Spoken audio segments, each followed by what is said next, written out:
They're like, what kind of tractor do you want? I'm like, you have different kind of tractors. None other than Dr. Andrew Roach, a serial entrepreneur and former athlete.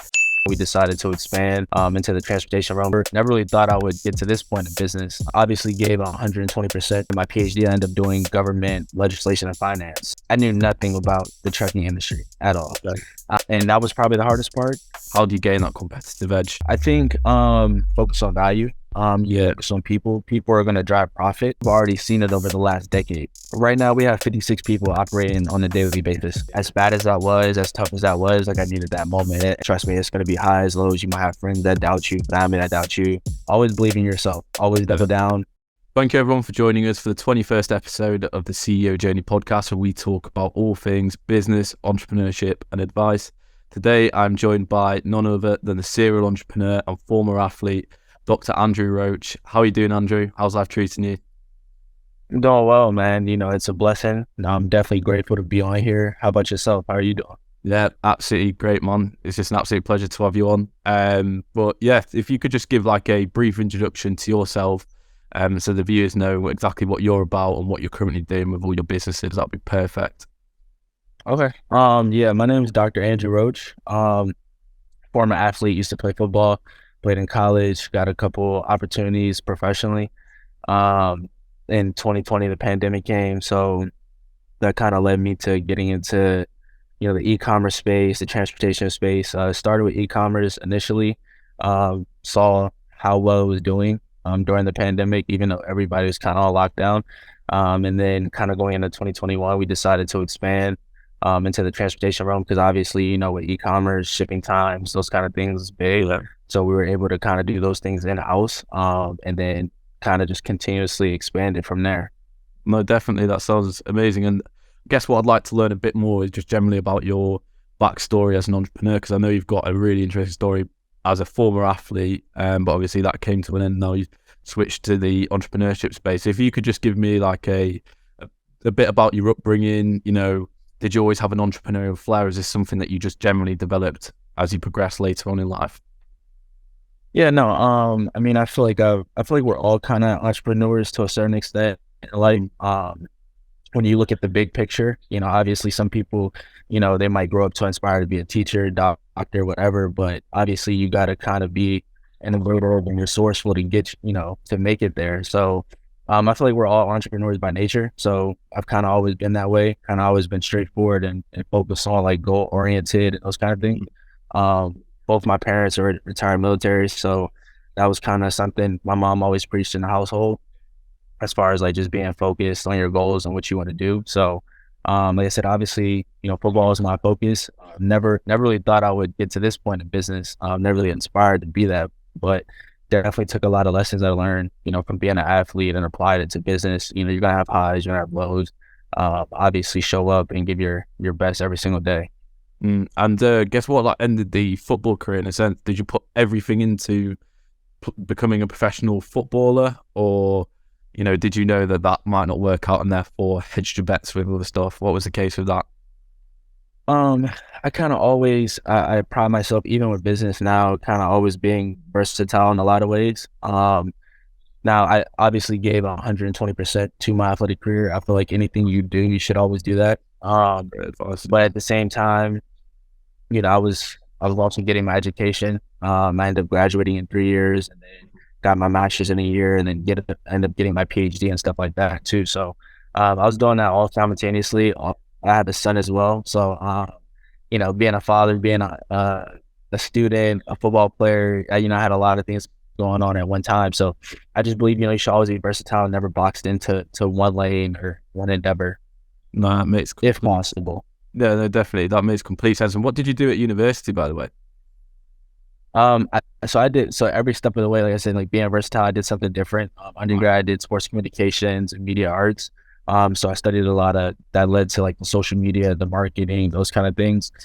Did health promotions, exercise science for my master's. And then my PhD, I ended up doing government, legislation, and finance. So this kind of understanding law, understanding finances, understanding the integral parts of business, were definitely major for me. And like I said, like every step of the way, they all pay dividends to now and to the things that I do. So would you say, looking back at all the education you've had, you would recommend because you have like a lot of nowadays, a lot of people are more focused about, dropping out of university and going balls into what they're actually wanting to do that's outside of that educational spectrum. So would you say to people who have that mentality, stick through it, pursue university, get the grades, and then, use those skills to implement that in later life? No, this answer would probably surprise you, but I would say absolutely not. I would Right. say be very specific and deliberate in exactly what you're doing. If you're doing podcasts, like study it, do it to that fullest extent. If you're doing e-commerce, whatever you're doing, like I said, apply yourself completely to that. Right. I believe in being clear and concise about your measures of success. And, if you want to be an actor, obviously get your education, whatever else it may be. But if you want to be an actor, it's not really great for you to be studying, government legislation and finance. Like you're reading a bunch of laws, finance. Like it doesn't really matter. So I would say, just be very specific and deliberate. And then that kind of leads us probably into a later topic, but always believe in yourself, always double down. Being an entrepreneur, you're going to have highs, you're going to have lows, you're going to have some dark valleys at times, but, always believe in yourself, but definitely be very specific about what you're doing. So when did you get into like the e-commerce space? When was that interest sparked where you thought, look, I really want to go into this sector? So it kind of really kicked in, I would say probably like late spring. So kind of when the pandemic started, I've always heard about it, kind of wanted to get into it, but obviously being in the house, having enough time. Now I was in Florida, so we didn't really fully go on lockdown, but kind of getting into that space, actually having time to study and just look at the big picture. That's kind of when I got into it. Mm-hmm. And then kind of by the fall time, like things really picked up a lot. So then that's when I kind of looked at like expanding and like how to be innovative in that space, which obviously, like I said, cutting down on shipping times, branding, and those kind of things where I was kind of looking to maximize. Yeah. So how did you like get started then with it? Were you just studying? Did you create any e-commerce skills yourself, or was it a case of where you just found an opportunity to innovate and then innovated and started the companies that you're running now? Well, I always thought it was a great idea. I mean, e-commerce is a great idea. You're not carrying over any inventory. It gives like people an opportunity where you don't need a lot of startup capital. So obviously a lot of people run into issues where they might need angel investors or, they might need certain things or have to come from a certain background. So obviously it being low cost was very interesting to me. And then obviously the ability to be able to start and build a brand or in multiple brands at that, because obviously in the e-commerce space you can. It gives you that ability to do so. So I actually built a couple stores on my own. Yeah. And like I said, I started out selling like dog water bottles or pet water bottles. And that kind of blew up a lot. So, it was just a little innovative thing. And then I saw how much I could actually expand. So how well did those stores do financially? Did they bring you in a lot of money or? So my first store, the dog bottle, it did, I believe, $386,000 in about 6 months. So, and that was in profits. So, like I said, just seeing how quickly it could go to just one store, it really definitely opened my eyes to expand it more. No, and what do you think about all the? Because obviously you've run stores before. What do you think about all like the TikTok organic space and all that organic reach you can really get nowadays through organic posting on social media? Do you think that's the way forward with e-commerce? Yeah, I believe so TikTok is like a huge major space right now currently for advertising, whatever else it may be. Facebook is a great tool, but I mean it's all press at the end of the day. You know what I mean? Like the old fashioned rules still exist to this day, whether it's newspapers, posters, however people used to do it, 50, 80 years ago, people still do it now. It's just in a different space, whether it's Twitter, Facebook, TikTok, whatever else it may be. So those are great tools. Definitely, it can get eyeballs on you and get clicks. And then obviously if you have a great product, just like at any time in life, it's going to sell regardless. Yeah. And like a lot of people like to talk about the marketing aspect that comes with an e-commerce store. But then I've heard like the debate around, do you focus on the marketing or do you focus on having that good product? Where do you see yourself in that? So I believe if you have a good product, it's going to sell regardless. Right. So I believe the main focus should be on the product and the store. A lot of people chase a dollar. I don't believe in chasing a dollar. I believe in, if you provide value to people, then you're going to sell regardless. You know what I mean? Always focus on the value that you can provide to people. If you look at companies such as like Amazon or whoever else, over the years, Amazon's been around for a really long time, but their main focus has been focusing on how can they make, things more convenient for people, whether it's lower shipping times, whether it's products, whatever else it may be. I think as long as you keep the focus on that and have a good product, great store, then everything else is going to come.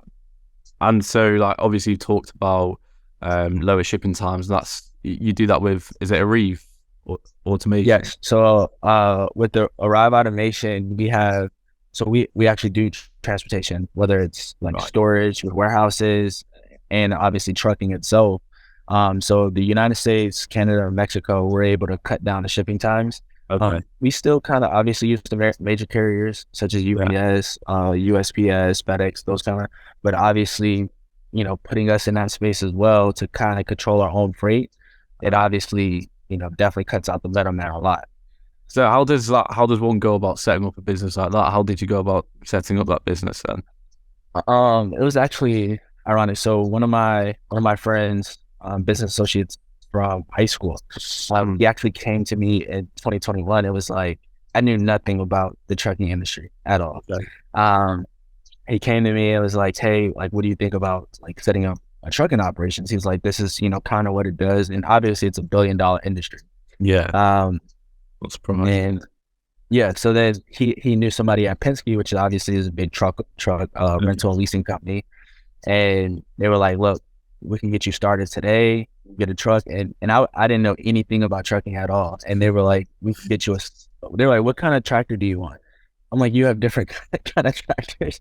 But yeah, so that's how we got started. So ended up getting a sleeper cab, got one truck, saw the revenue that could do in the industry, just in the logistics industry, not even with the e-commerce. Saw what that could do. And that was generating, I think one truck was generating around 48,000 a month. Okay. And so that was just one truck, and we were like, wow. So are you buying that truck or you're leasing the truck? What's the model? We were leasing the truck directly from like Penske and other truck rental companies. Okay. Right. Okay. Wow. And I guess because there's would you call yourself like a shipping and logistics partner then for e-commerce stores? Absolutely. Yeah. Yeah. So absolutely. I know that there's other players out there like is CJ Dropshipping. Was that a competitor to you or? See, they're more of like a supplier, so they supply the goods. Okay. Or like you can look at like Alibaba or Ship to the Moon. Those are private suppliers.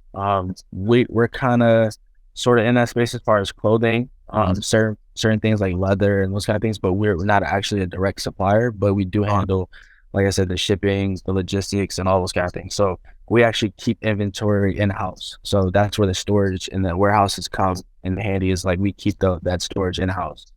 So what's like the USP that makes someone go with you rather than any other shipping and logistics partner?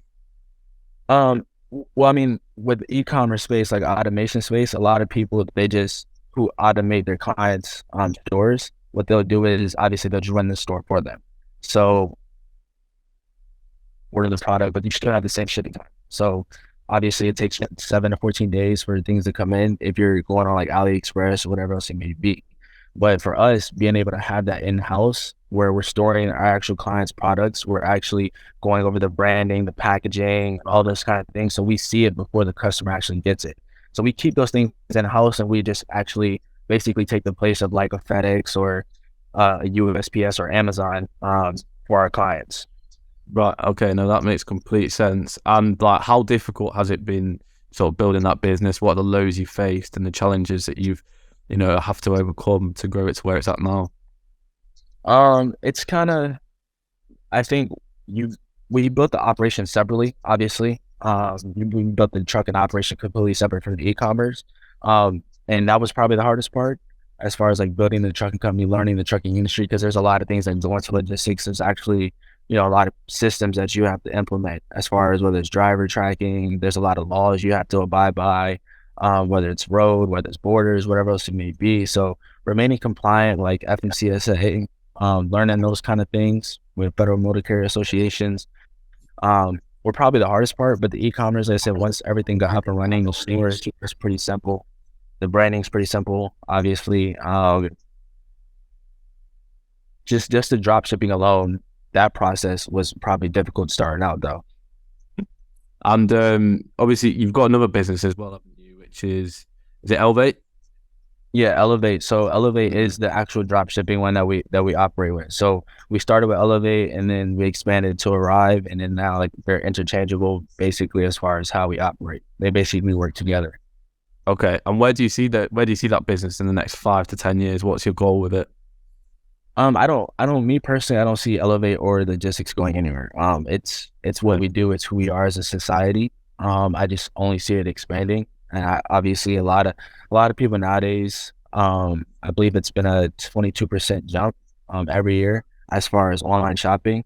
So I don't see online shopping going anywhere. If anything, you walk through malls now or places and you see like retail stores closed down or whatever else it may be. So I only see it growing from here out going forward.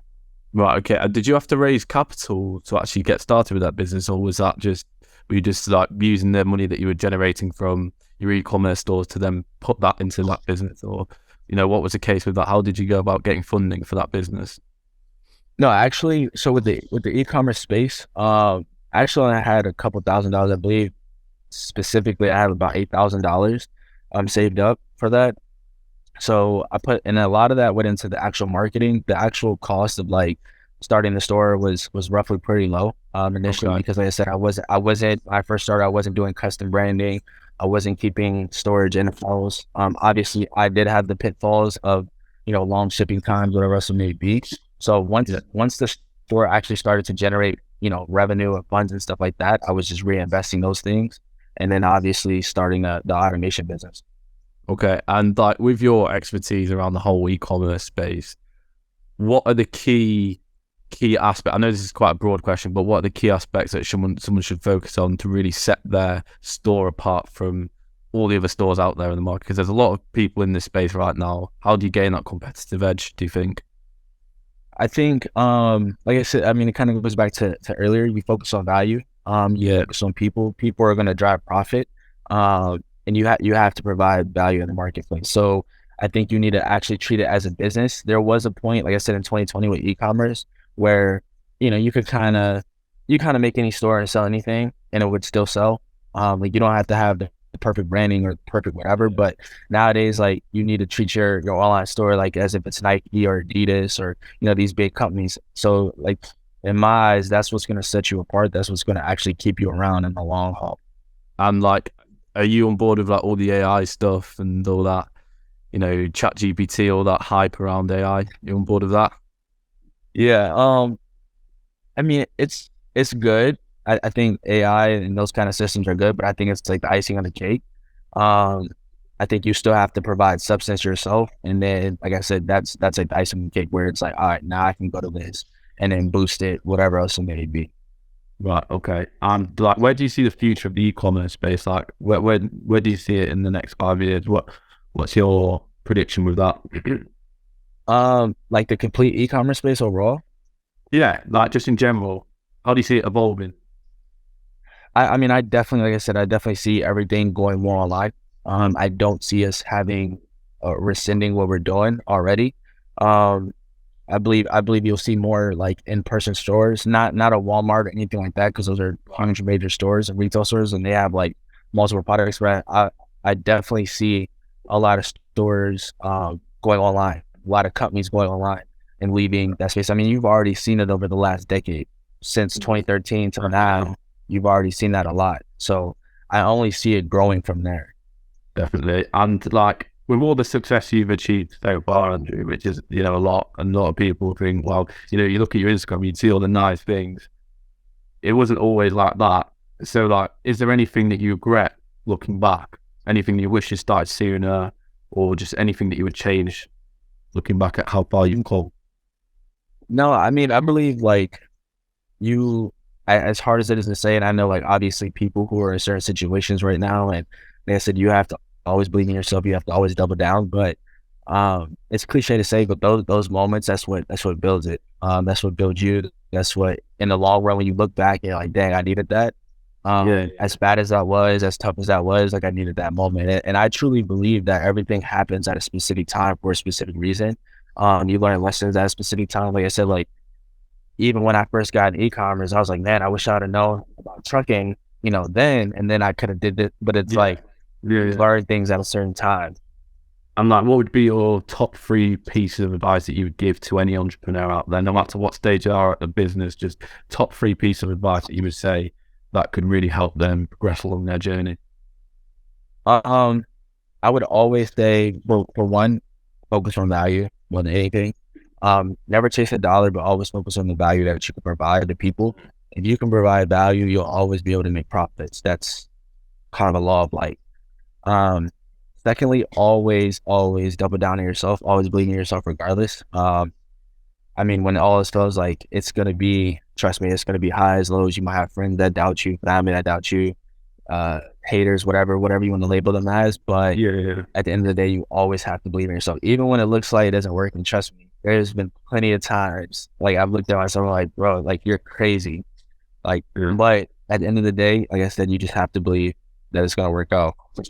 And I'm actually got like quite an interesting question to ask you. Like, I've never asked anyone this before, but like, what did a day in your life look like? Um, well, hold on, I'll give you a day when things are kind of like on the high rise. I'm not gonna give you the day now, but a day for me would usually start like 2 a.m. to be honest. 2 a.m. I would get up at I would get up at 2 a.m.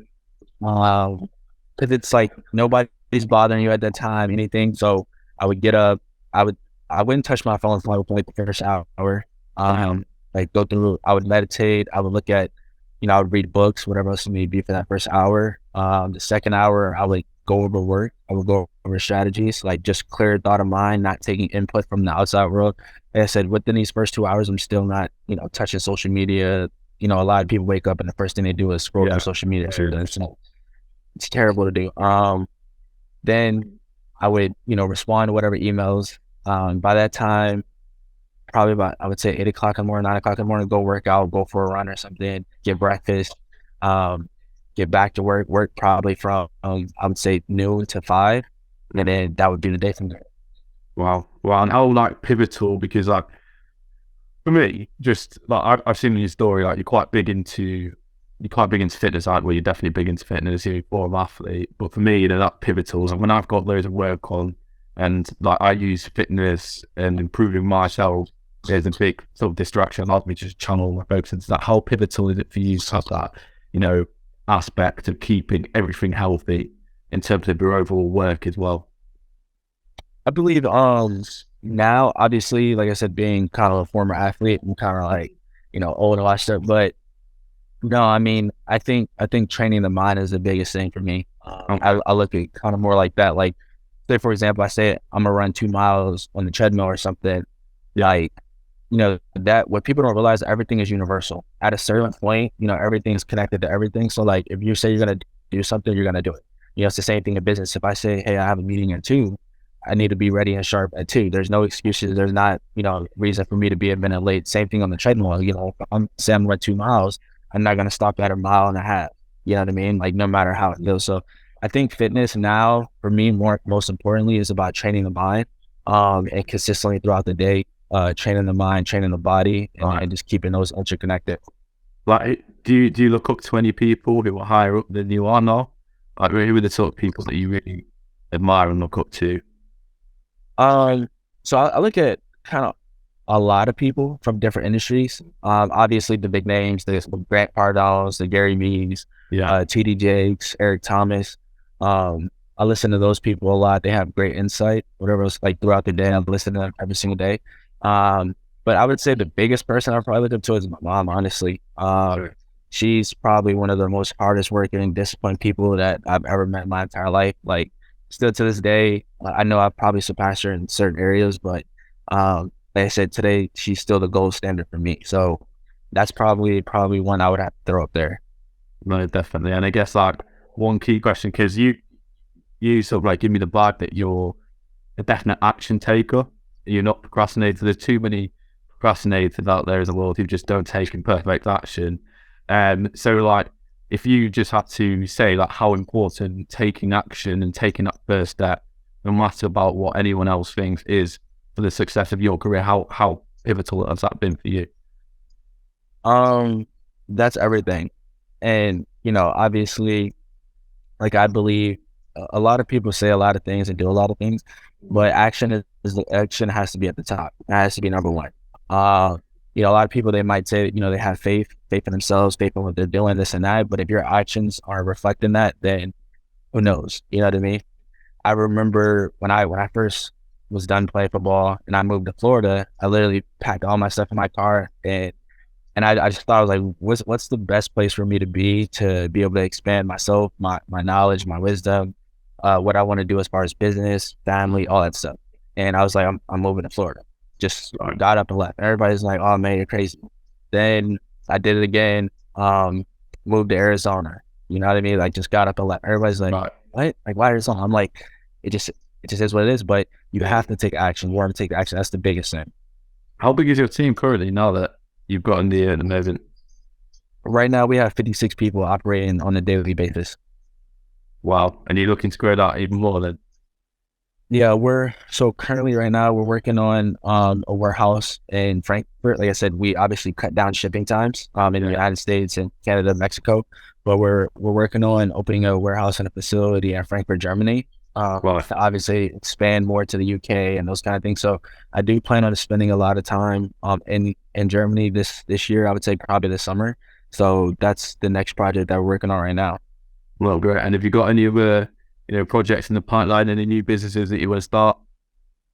Not at the moment. I mean, right now, obviously we're focused on, growing this the best we possibly can. Yeah. Once I would say once we expand to, the UK, Europe and those kind of things, then we'll probably look at obviously different endeavors, but that's probably the meat and potatoes right there, the main thing. How do you actually, I'm just curious, like what's the marketing channel that you take to actually acquire customers for Arrive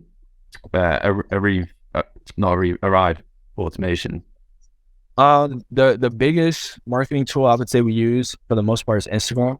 Instagram, we use a little bit of TikTok, but for the most part, our e-commerce tools is solely based on Facebook, TikTok, those kind of things. But as far as acquiring clients for automation, what we'll do is Instagram. Right. Okay. No, that's interesting. Well, yeah, no, I think like that's a great place to wrap up the podcast, Andrew. It's been great learning, about you as an entrepreneur and your successful business. I wish you all the best of luck with your future endeavors and growing your businesses. But do you have any last words for the viewers? Anywhere they can find you? If they're in the e-commerce space, they can definitely go over to your business, see if that can help them. Yeah, they could definitely find me on Instagram. Instagram is probably the best point of contact, whether me or my team would get back to them. It's at Drew Roach IV. So I'll put that in the description for you. Yeah, definitely. Yeah, first name, last name, IV. That's probably the best place. Like I said, for the most part, I'll get back to somebody the same day. So they wanted to reach out, whether it's advice, whatever it may be. Obviously, I'm more than willing to open to speak with anybody and see if I can lend a helping hand. But I definitely appreciate you having me on the show, and obviously sharing this moment with you guys. No, definitely. Well, you're an absolute inspiration to everyone out there. So yeah, and I'll be plugging all your links down in the descriptions for people to go follow you. But yeah, any last words, Andrew? Anything you'd like to say? Anything you'd like to end on? I would just say, always believe in yourself, always love what you're doing, always be passionate. And I mean, that's pretty much it. Just always believe in yourself. That's great advice. Well, thank you very much. Really appreciate it. And for all the viewers out there, make sure to give him a follow, reach out to him, and stay tuned for the next episode. Great. Appreciate you guys.